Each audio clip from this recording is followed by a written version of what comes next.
cornerback, but Washington feels like it's giving itself one more chess piece under Dan Quinn, the defensive-minded head coach, for a stretch run to compete for the NFC East title. Yeah, I'd love to see them being aggressive here. What do you think of this move for the? This is team building 101, especially at this time of year. When you're trying to make deals at the trade deadline in the first place, these have to be very impactful types of moves that really affect really premium positions. Obviously, corner's a premium position. Marshawn Lattimore is a premium player. He is a matchup player, a guy that you can move around inside or outside against your opponent's best wide receiver. It doesn't mean that you're never going to give him help, but they don't have anybody on their roster that can do the things that he can do, whether it be in zone and man, press or off. The ball skills that this guy has, the kind of intensity that he competes with, they had no one in their secondary who has this kind of profile. And if you're Dan Quinn, with the people that you've been used to coaching in your career, think about his stops in Dallas, his stops in Seattle, the kind of corners that he's had. He needed a guy like this, especially considering this. Think about who they're going to be dealing with in the East. Yeah. They'll be dealing with Philadelphia. They had nobody that could deal with A.J. Brown, nobody that can deal with Devontae Smith. They needed at least one, so now they can work. Yeah, no, I completely agree. I think you nailed it. I mean, when you look at Marshawn Lattimore, besides the on-the-field stuff, which we can obviously continue to get into, what he brings to the locker room and what Jaden Daniels has provided for the Commanders to say, this window is open, let's get locker room guys, let's get a guy who we can put in single coverage, completely lock down the side of the field and make it easier for the rest of your defense. I mean, this is an incredible move. I think it's my favorite one of the day for all the reasons that Lewis went into. I think he's capable of playing both. You know, I think Dan Quinn's history is that he wants to play man coverage and come after you. Yeah. They haven't done it that much in Washington this year, mainly because they don't necessarily have the perimeter person to be capable of doing it. Yep. But they've actually been really good defensively. I think it's one of the best prepared and certainly most well-coached defenses in football. I think Lewis's point with Philadelphia is the one that hits home for me. But it's not only Philadelphia. If you're being candid, okay, Detroit, you got to have 2 or 3 people that can cover against Detroit. The Los Angeles Rams, the San Francisco 49ers, Atlanta. So you have to have multiple people that can play both versions of coverage, man and zone, against multiple offensive weapons that those teams that are sitting at the top of the NFC right now have. I think their front is good enough, Washington. The question was, Sainris still as a rookie, St. Juste, Emmanuel Forbes hasn't necessarily panned out. No. Could the defense hold on long enough? And I think this addition kind of solidifies that. And they've shown you by the kind of structure they put out there that they can't hold on. They play a lot of too-high stuff, try to play everything top down. The middle of the field's been open a ton. Linebackers are trying to go ahead and support the run. That 18 to 20-yard area in the middle of the field has just been bludgeoned by opposing offenses. He'll shut some of that down, at least one guy. And I think it could at least give the opportunity for Sainris still to go inside, which is probably a little bit more of his comfort zone. Yeah, that's what he did at Michigan. I mean, he's a fish out of water on the outside. Not to say he doesn't compete, because he does. Sure. But Marshawn's a different breed. Right. The question is, can he stay healthy? I mean, Marshawn has had injury concerns. Sure. Yeah. And so they're looking at this more long term. I think he's locked up till 26. So this isn't like a one-year rental, but the question still is he going to be on the field for the duration to really make that impact? Adam, anything we need to know about the phone call? No. Okay, we'll keep an eye on whatever that. Okay, let's talk about this. I think they did an awesome job of summarizing this. I tackled this when this first broke, but I really wanted to see what Dan Orlovsky had to say. It's awesome to see Louis Riddick there. He hasn't been around for a while. I don't know where he's been hiding or you know, because but all offseason he was on Get Up and NFL Live, and I haven't seen him like at all. So I was happy as soon as I saw him there as well. But I wanted to get, you know, their perspective, and so I can, you know, not share just mine. But this is absolutely right. This is pretty much everything that I had said the other day when this all first, you know, broke.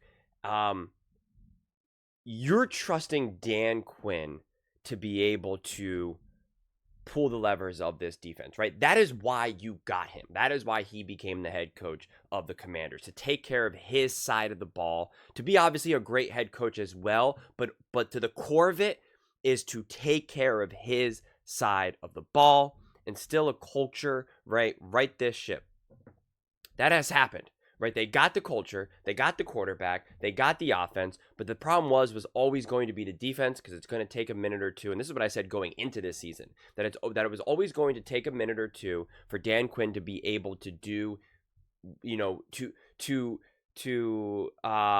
execute his vision of the defense, right? You just can't expect him to come over here and just fix it just like that, right? Things don't happen that quickly, especially defensively.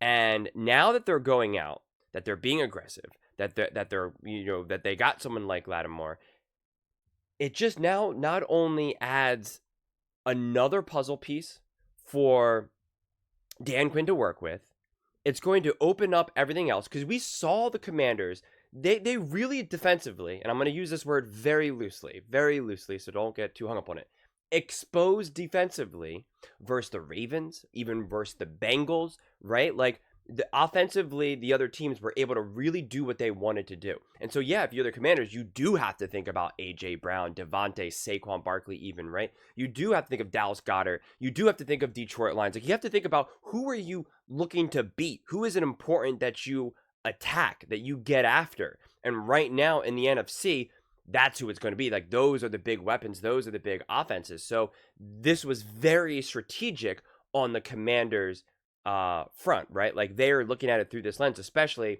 the first step is the Eagles, then the Lions, then you're going to look outside of the division. But of course, step one is always to try to win your division, and this definitely closes that gap a bit.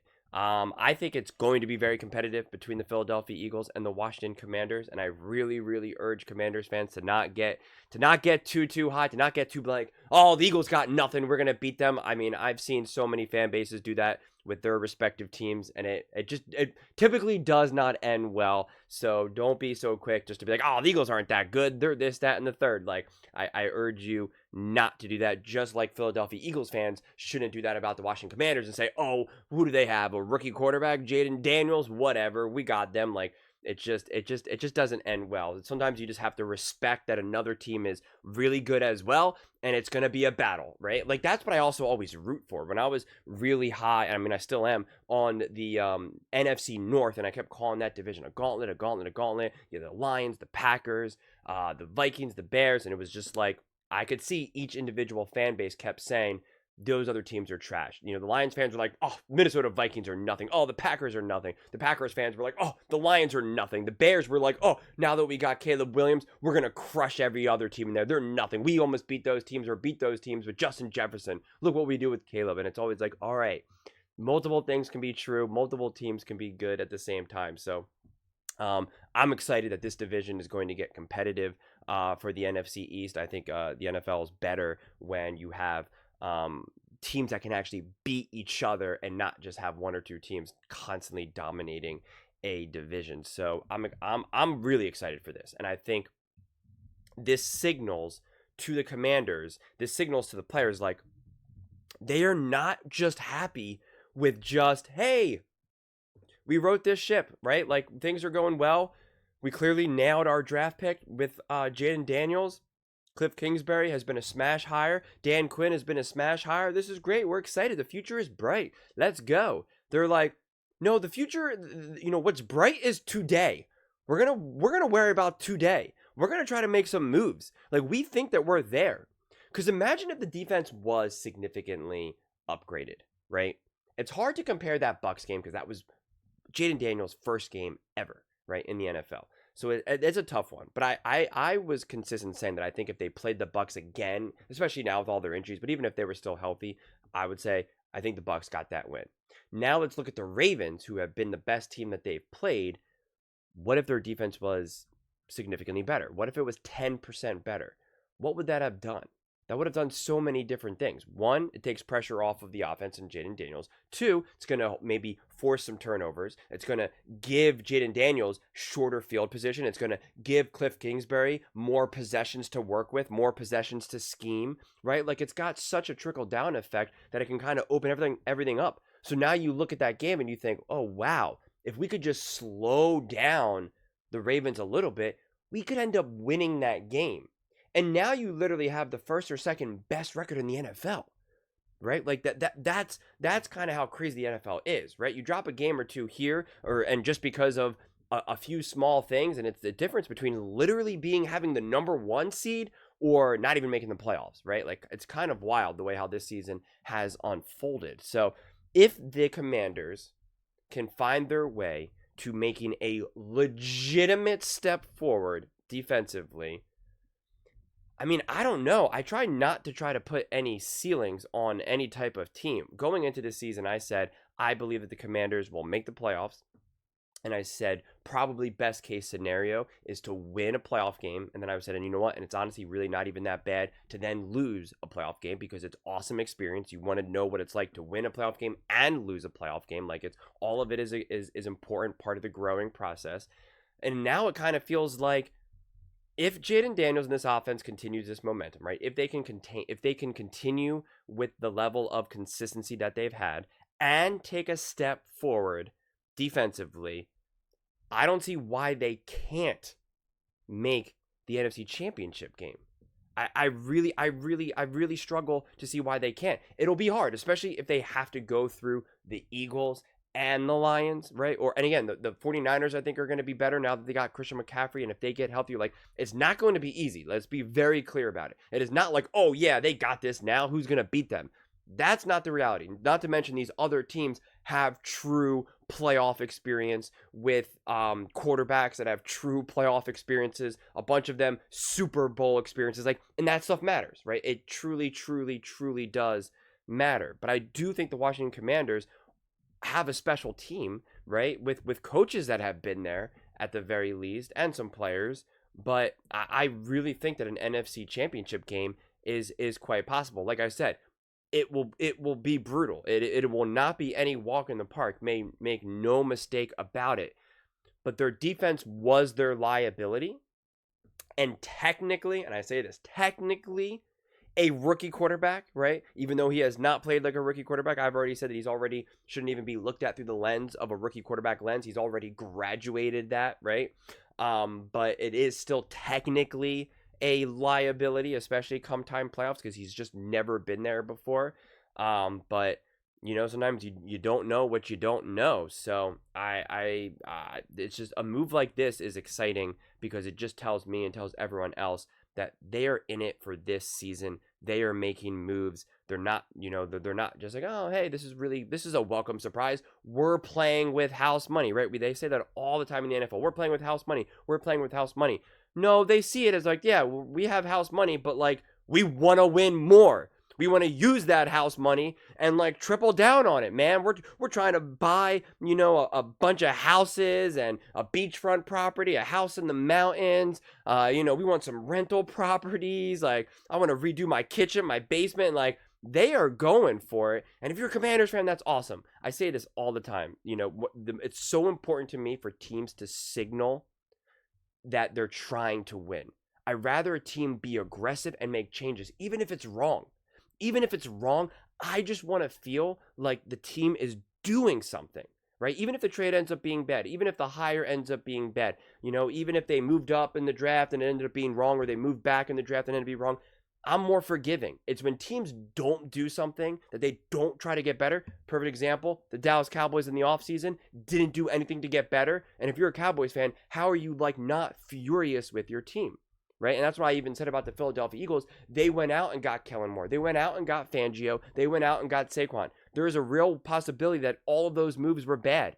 But at the very least, you could say they made moves. They didn't say, hey, we're going to run it back with the same coordinators. Oh, we already got, a good enough running back. We don't need Saquon. They didn't do that. They located certain issues that they thought they saw and said, let's do something that we can fix this. The Commanders, for a very long time, were not aggressive in trying to make changes. They're like, oh, this quarterback's pretty good. I know a lot of people don't like him, and he's kind of not really been that good, but, like, maybe he'll be good for us, right? Like, gee golly. And it was just kind of, like, really weak moves. Weak coaching hires, weak draft picks, like, weak free agency. It was just weak. They finally are now strong. Getting Dan Quinn is a strong move. Getting Cliff Kingsbury is a strong move, right? Getting Jaden Daniels, honestly, is a give me. Like, you would be insane to not get Jaden Daniels at that point. But now being aggressive at the trade deadline is a strong move, and it just continues to signal that whatever the past was for the Commanders, it's just that, right? It's the past. It's just smoke fading away. So it is absolutely a new era in Washington.